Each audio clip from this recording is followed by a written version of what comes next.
El nearshoring es la estrategia empresarial que consiste en la reubicación de procesos, actividades comerciales y empresariales hacia países geográficamente cercanos, generalmente para reducir costos, mejorar la cadena de suministro y aprovechar ventajas competitivas. En el caso de México, esto significa que empresas estadounidenses y de otros países trasladan sus operaciones manufactureras y de servicios a territorios mexicanos. Pero, ¿habrá sido el nearshoring un concepto tan efímero como otros que se popularizaron durante la pandemia? De esto y más hablaremos en este episodio de Pláticas Constructivas.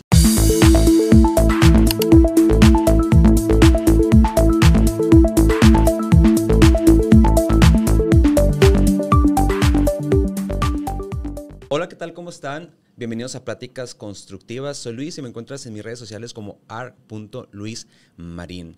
Hoy hablaremos sobre uno de los fenómenos económicos importantes para México y para el sector inmobiliario, que es el nearshoring. Término que se popularizó a tiempos de pandemia con las cierre de fronteras y explotó en el verano del 2022 aproximadamente.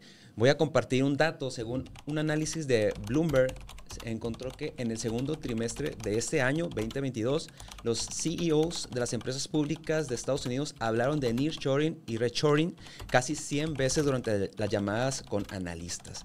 2 años antes, es decir, el 2020 aproximadamente, esta palabra se había utilizado en apenas 3 ocasiones. Durante casi el 2023, titulares, noticias y demás, se hablaba de que muchas empresas extranjeras venían a México a invertir, gran parte de esas empresas de China.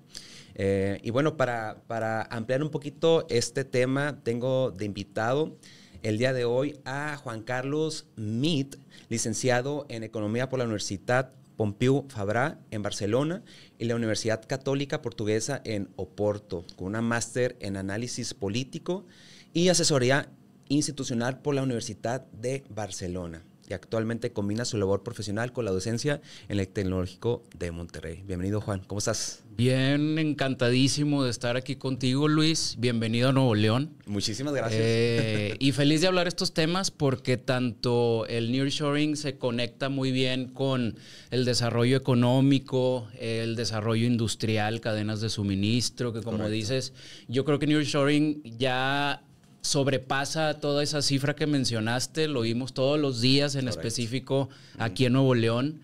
Pero sobre todo lo que nos habla mucho este fenómeno o esta oportunidad que tenemos frente a la industria es cómo le hacemos para que todos recibamos o que todos nos sumemos a ese desarrollo económico, que no necesariamente si dejamos las políticas públicas por sí solas, le puede llegar de una fácil manera a todas las personas. ¿Tú consideras que el nearshoring es un concepto efímero que se vino a popularizar en la pandemia o realmente sí lo ves como un término económico importante para México? No, pues mira, definitivamente no es un término pasajero ni un término que en la pandemia se haya puesto de moda. Las cifras nos lo dicen, ¿no? México, si bien el año pasado recibió alrededor de 35 mil millones de dólares en inversión extranjera directa, lo vemos en las calles de aquí del estado, todo el desarrollo que esto ha detonado.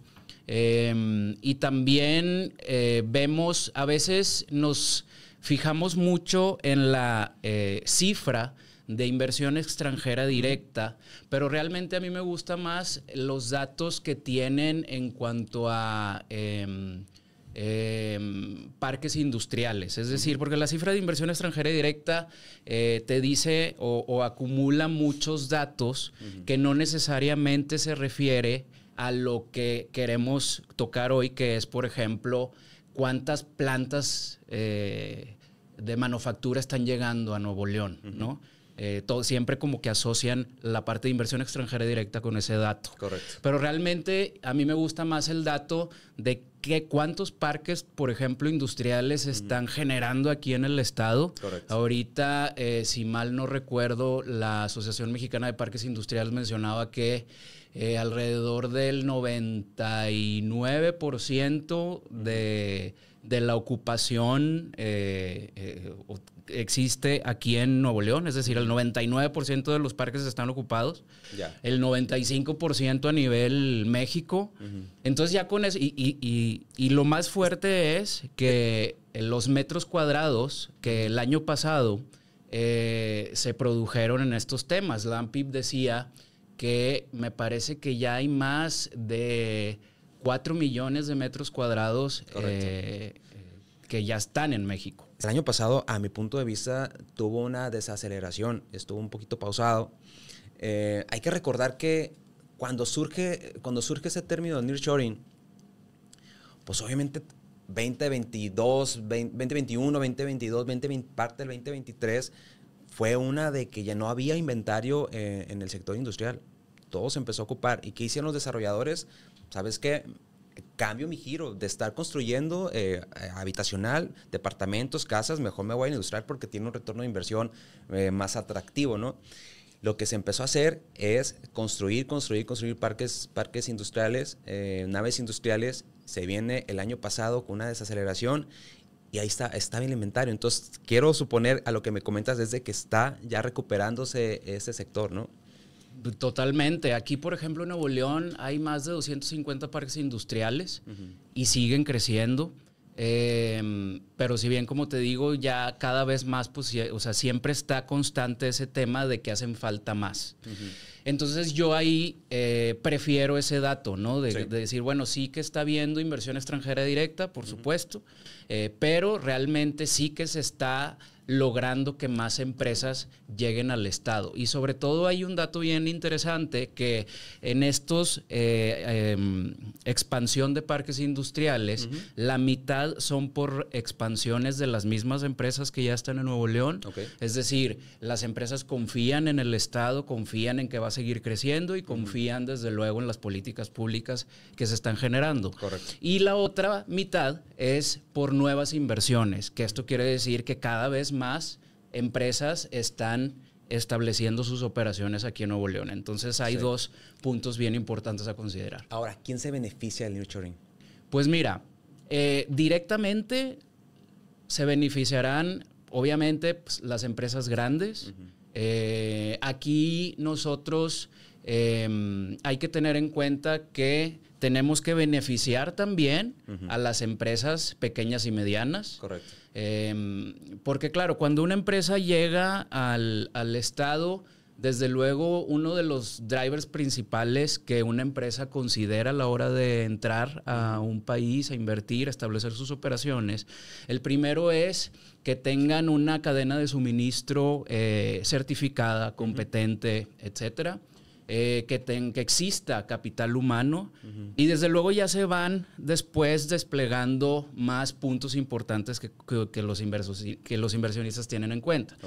Un punto fundamental aquí es que pues, nosotros tenemos un capital humano muy perfectamente capacitado para adentrarse o para enlazarse directamente a las cadenas globales de valor, a las empresas que están ya aterrizando aquí en el estado, pero también es muy importante mencionar que pues, nuestra frontera, nuestro país vecino, pues, nos ayuda muchísimo. Correcto. Pero principalmente, pues sí, desde luego las empresas grandes y pues toda su cadena de suministro y demás, pero siempre hay que tener en cuenta y hacer políticas públicas para incluir no nada más a todas las personas, pero incluir sobre todo a la pequeña y mediana empresa. Correcto. El éxito del nearshoring, a mi punto de vista, no es cuántas empresas llegan al estado, que claro que es una cifra que hay que tener en cuenta, hay que seguir promoviendo el estado, sino que el nearshoring,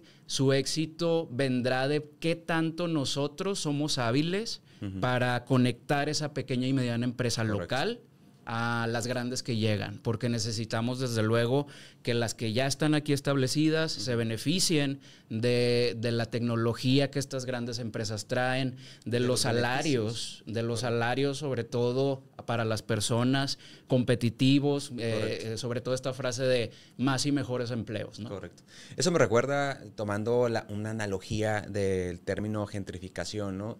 En donde pues, lo conocemos, ciudades regresan al centro, hay inversión y empieza la gentrificación, o sea, el que las personas se vayan a la periferia. Es algo muy similar a lo que pasa con nearshoring, porque vienen empresas, grandes empresas como la famosa, como el proyecto aquí famoso Tesla, en donde se anuncia de que viene Tesla, donde de repente desarrolladores empiezan a comprar tierras alrededor, empiezan a desarrollar pues fraccionamientos. Va muy de la mano también con el sector social, con el sector de movilidad urbano, en ponernos de acuerdo, ¿no? Cuando viene una empresa, saber hacia dónde va a ir y a quién va a beneficiar, ¿no? Para que sea todo equitativo. Sí. Y va para ello mi comentario, ¿no? El término, yo sé que no es tanto gentrificación, pero va más o menos similar. ¿Por qué? Porque viene mucha gente a trabajar en esa fábrica o lo que vaya a ser,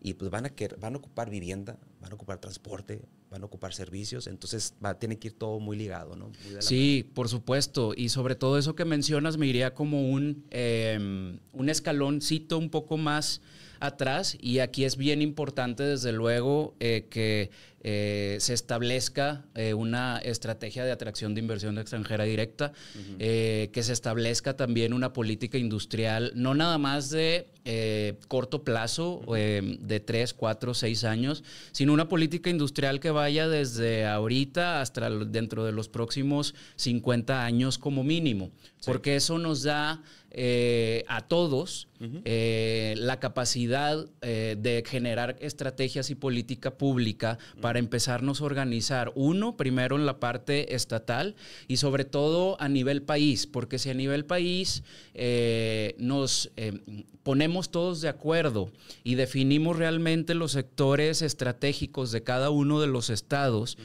al momento de recibir inversión extranjera directa, tú ya sabes a qué sectores le pega más cada estado. Por ejemplo, cuando yo estaba anteriormente en temas de inversión, tanto a nivel federal como estatal, en la parte estatal, pues recibíamos desde luego pues empresas de todo tipo, obviamente les mostrábamos todas las capacidades del estado, pero si bien al final las empresas en las que no se relacionaban tanto con los sectores estratégicos de aquí de Nuevo León, pues ya luego ellos tenían que irse buscando la vida en los demás estados. Y este proceso puede hacernos correr el riesgo de que al final esa inversión no aterrice en nuestro país.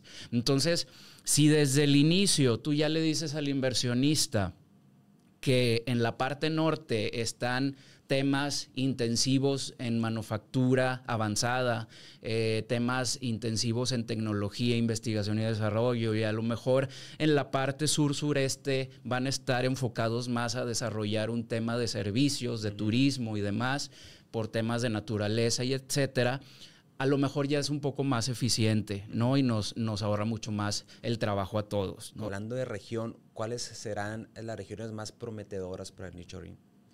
En específico, siempre nos referimos a esta relocalización de las empresas, que básicamente el concepto es, me traigo mi producción cerca del consumidor final, cerca de mi demanda, ¿no? Y generalmente pues, nos referimos a temas de manufactura, y los estados manufactureros naturalmente, pues son todos los estados de la frontera. Correcto. Y desde luego el Bajío. Entonces, digamos que la oportunidad principal que tenemos en México, pues son principalmente pues, en estos estados. Perfecto. Ahora, Juan, yéndonos al tema más empresarial, ¿cuáles serían los errores que tú consideras que cometen los inversionistas al meterse en ese sector? Pues mira, yo creo que dentro de México es poco probable que, digamos, que se valore, no sé, algún error específico que pueda tener un inversionista. Digamos que algo bueno que tiene este país es que ya tiene muchísima experiencia captando inversión extranjera directa. Okay. Entonces, al momento de que un inversionista toma la decisión, ya se le acompaña también desde las representaciones de México en el exterior. Luego ya llega, por ejemplo, digamos, a Nuevo León y aquí ya se le aterriza el proyecto, se le enseña el estado y se le acompaña durante todo el proceso. Okay. Si bien algo que deberían o que siempre deben de tener en cuenta las empresas inversionistas, y ellos ya lo tienen en cuenta siempre, que era lo que te mencionaba, siempre asegurar una cadena de suministro. Correcto. Para su proyecto, siempre asegurar que exista capital humano bien capacitado para estos, que existan universidades que cada año estén generando nuevos ingenieros, nuevos técnicos. Aquí, si bien en Nuevo León y en México, sobre todo, hay una generación de técnicos, ingenieros muy fuerte, pero aquí en Nuevo León solamente se gradúan cada año más de 25,000 ingenieros, más de 30,000 técnicos, pero el tema es que la industria solicita, por ahí mencionaba Caintra, que hay una demanda o se van a necesitar mucho más de 40,000 ingenieros técnicos y demás cada año. Entonces, hay que seguir metiéndonos en esto. Sí, claro, es clave. Oye, Juan, ¿y México tendrá la infraestructura y la tecnología, como tú lo mencionabas, para hacer frente a esos temas? Sí que la tiene. Si bien obviamente, como lo han mencionado diferentes cámaras, pues hay muchos retos. Siempre la llegada de inversión extranjera directa de manera masiva, lo que tiene que tener son unos planes, tanto urbanos, planes de tener en cuenta los temas energéticos, de temas del agua, etcétera. Entonces sí que la hay. No por nada, pues aquí más de 4,000 empresas con capital exterior están establecidas en el estado y lo seguirán haciendo, pero siempre y cuando hay que coordinarse desde luego con la industria para pues seguir siendo competitivos en este sentido, ¿no? ¿Qué está pasando con el sur del país, Juan? Sé que el nearshoring está concentrado en el área del noroeste, pero ¿cómo lo hacemos para hacer esta equidad a nivel país? Yo creo, y es bien importante, porque si bien el nearshoring, lo que puede que suceda en un futuro, pues es este México con dos polos funcionando de manera, digamos, diferente. Es decir, uno en el norte muy industrializado, en donde a lo mejor los temas tanto de pobreza extrema sean muchísimo menores, etcétera, ¿no? Muy desarrollado. Y luego una parte en el sur que quizá no esté tanto. Aquí yo creo que es bien importante no querer hacer un polo industrial en donde quizá los estados que no tienen esa vocación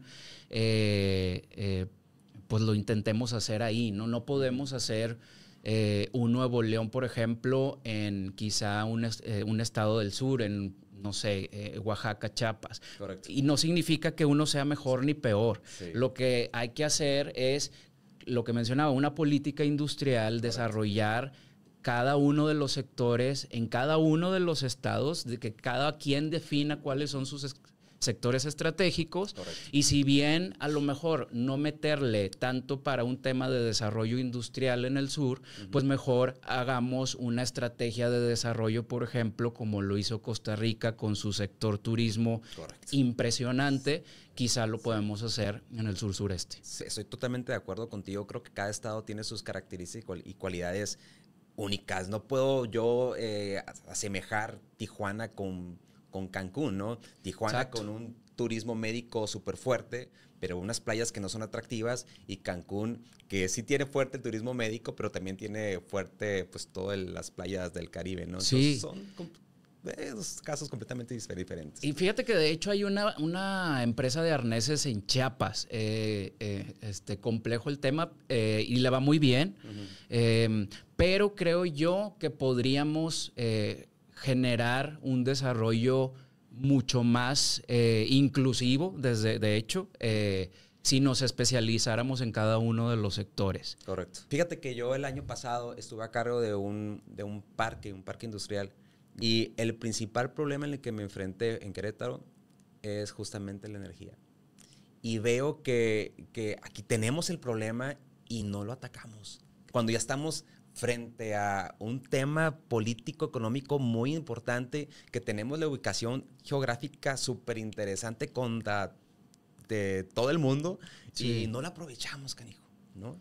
Sí, fíjate que de hecho México está entre los países que se encuentran dentro del cinturón solar, como se dice, que son los países en donde más les pega la radiación y que más posible hace el desarrollo de una pues industria solar fotovoltaica, ¿no? Si bien aquí el gobierno de Nuevo León está muy al pendiente de estos temas, se hizo una agencia estatal de energías renovables para promover el uso de estas energías, sobre todo también, si bien en cada una de las diferentes plantas, promover sobre el tema de la eficiencia energética, el uso de paneles solares dentro y demás. Entonces, en ese aspecto, el Estado ha estado constantemente poniendo mucha atención, porque es muy necesario. Los inversionistas llegan y uno de los principales puntos que siempre mencionan es temas energéticos, logísticos y de seguridad, por ejemplo. De seguridad, exactamente. ¿Cuáles serían los riesgos ambientales y de salud pública que debemos atender? Seguramente, como te habrá sonado por allá en Tijuana, acá tuvimos un tema relacionado con el agua. Se hizo y se resolvió afortunadamente con un plan que el gobernador Samuel García llevó a cabo con todo el equipo que tiene en su gabinete, en donde, como te mencionaba, no son los planes, pues son de largo plazo, ¿no? Este plan fue de aquí a 2050, en donde el objetivo es que Nuevo León siempre esté provisto del vital líquido, ¿no? Ese es uno de los principales. Hemos visto también que quizá la calidad del aire. Aquí también ya se estableció una agencia que se encargará en específico de que todas las empresas, desde luego, respeten el tema de las emisiones. Aquí hay un punto muy importante, que si bien las grandes empresas que llegan, los grandes inversionistas, ya te piden a toda tu cadena de suministro que tus proveedores también tengan temas de ESG, ¿no? Que son los temas medioambientales, sociales y de gobernanza, en donde tú como empresa tienes que saber qué tanto impacto positivo o negativo generas en tu entorno. Correcto. En estos tres aspectos, y tenerlos bien mapeados, bien monitoreados, y sobre todo tener un plan a futuro acerca de que, por ejemplo, si estás contaminando, pues no nada más tengas un plan para reducir tus emisiones, sino que tengas un plan para revisar cómo le vas a hacer para que tú y los demás que están a tu alrededor empiecen a bajarlas también y generen algo positivo a la sociedad, ¿no? Pueden hacer ciertos filtros, ¿no? para nuevas empresas. Y estamos hablando que tiene que haber como una estrategia en unión entre iniciativa privada, iniciativa pública y social, ¿no?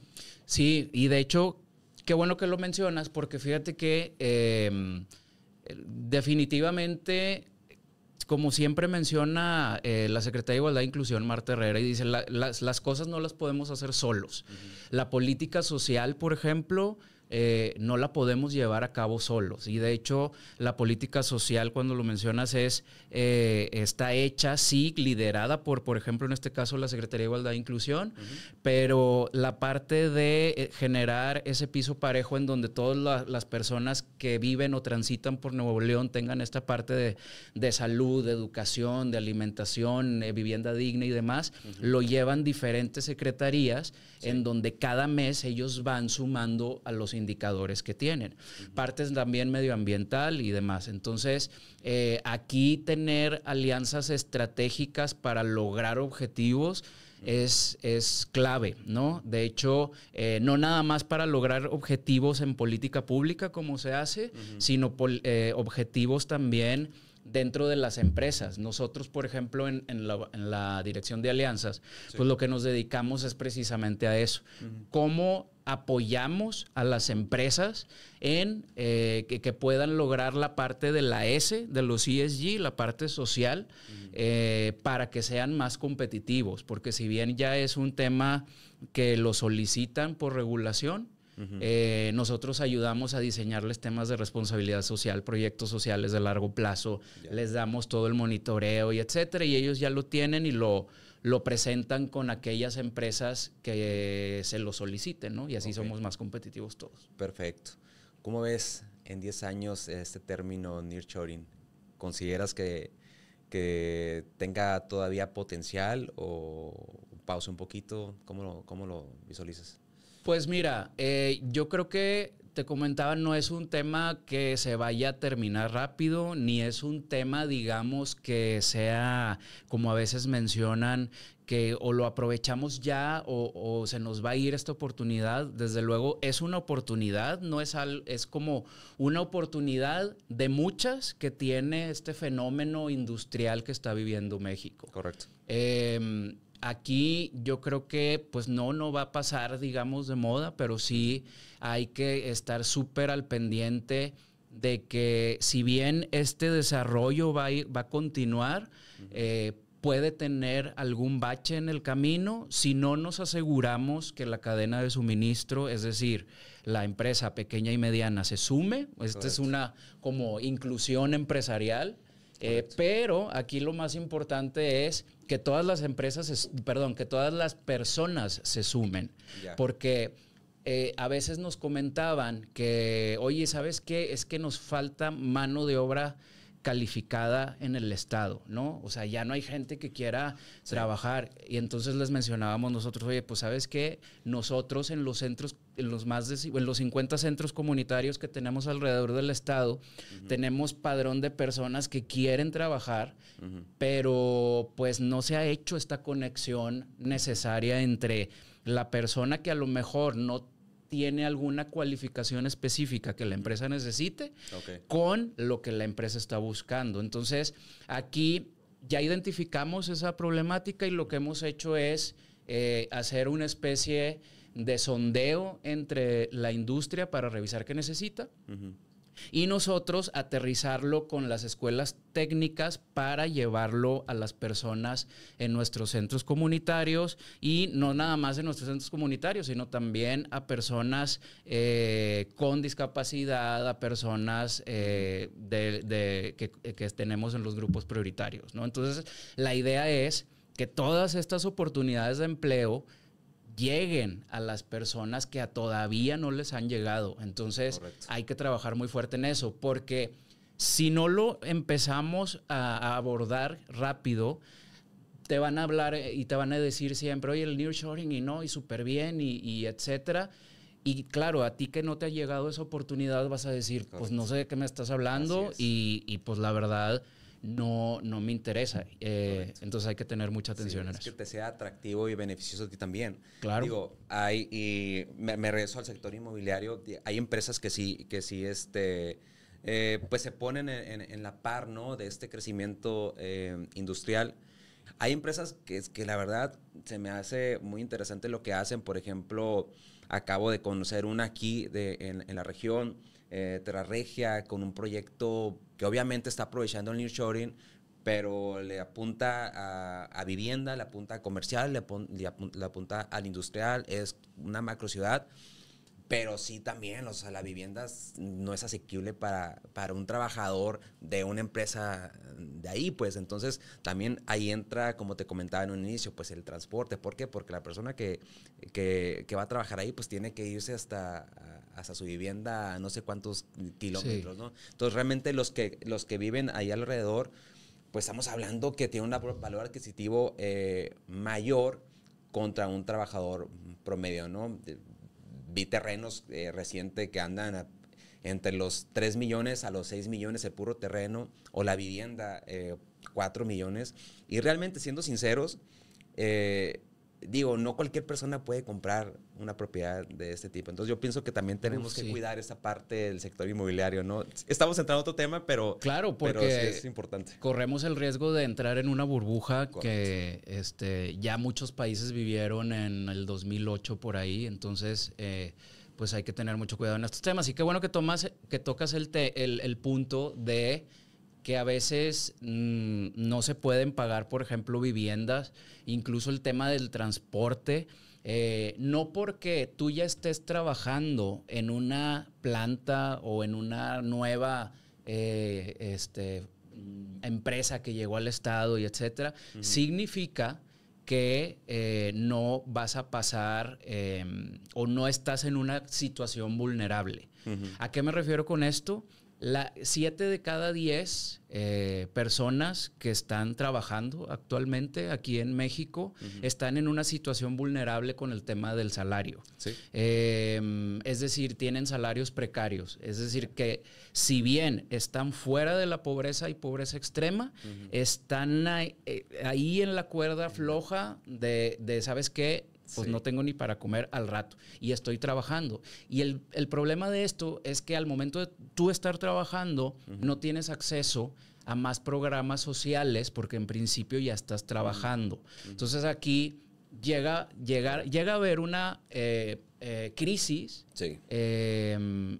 y de la noche a la mañana te mueve un sector que estaba trabajando, que digamos que ya estaba cruzando esa línea que le llaman la brecha de trabajo decente, que es pasar del salario precario al pasar al salario digno. Correcto. Pues de un día para otro puede haber un choque económico.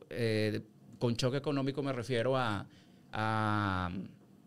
pandemias, a un tema ambiental o lo que tú quieras, que pase de la noche a la mañana. Correcto. Pues te traslada toda esta población hacia este nicho, punto, ¿no? de pobreza. Sí. Entonces eso puede ser muy grave y de hecho no es que la industria tenga, digamos, la culpa, sino que creo que hay un camino muy importante y que hay que poner la lupa en ese sentido, porque pueden ser en el largo plazo esos baches que no nos dejen seguirnos desarrollando. Ese, uno.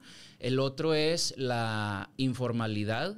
Hay que hacer que todo este desarrollo económico que viene, meterlo a la formalidad, no nada más para que las personas paguen sus impuestos y demás, sino para que tengan un sistema de protección social en el sentido de salud y demás, ¿no? Entonces, en ese sentido, hay que poner atención. Y el último punto es, hay que sumar a las mujeres a que trabajen. Desgraciadamente las mujeres, hay todavía un desbalance en la población ocupada.